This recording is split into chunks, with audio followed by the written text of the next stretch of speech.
Amanya Nyazi Medi, coach Kyaddondo, tusamba timu ya Bulemenzi, timu simbi timu nnungi.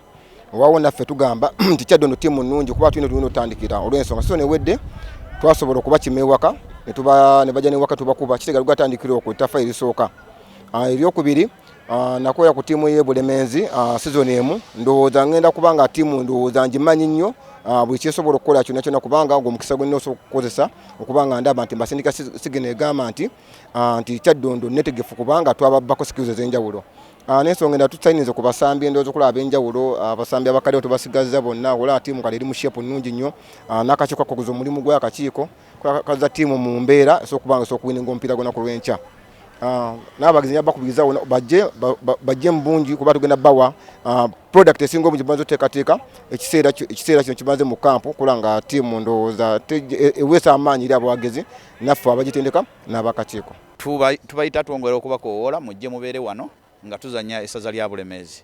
Bassebo ne bannyabo abagenda okujja mu ennamba tegeeza nti tiimu ekyaza eya Kyaddondo egenda kukozesa omulyango gwa Southern Gate. Southern Gate ye ya side eri ku golo yeri side y'Owino.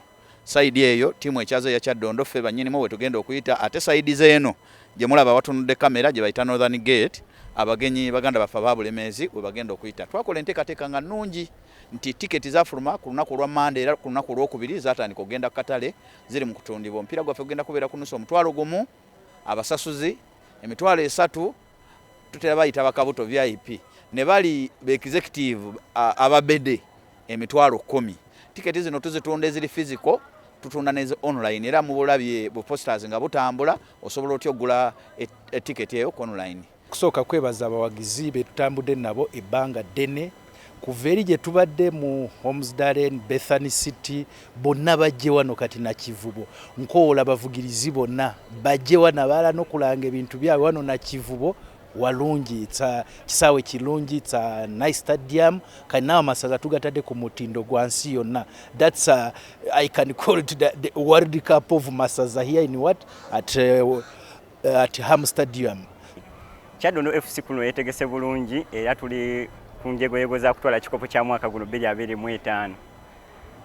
Abagizi bwe natubakunga mujjeje tuli mujje mutuwagire mujje mutususu terwa nsonga tuli bana bamwe nga itwaliwo guli omwaka oguwedde ne guno mujje mutukwatireko mutuwagire sobole owangula. Abana bana bali mu shape nnungi era tubasuubiza buwanguzi game eyo ku Lwomukaga.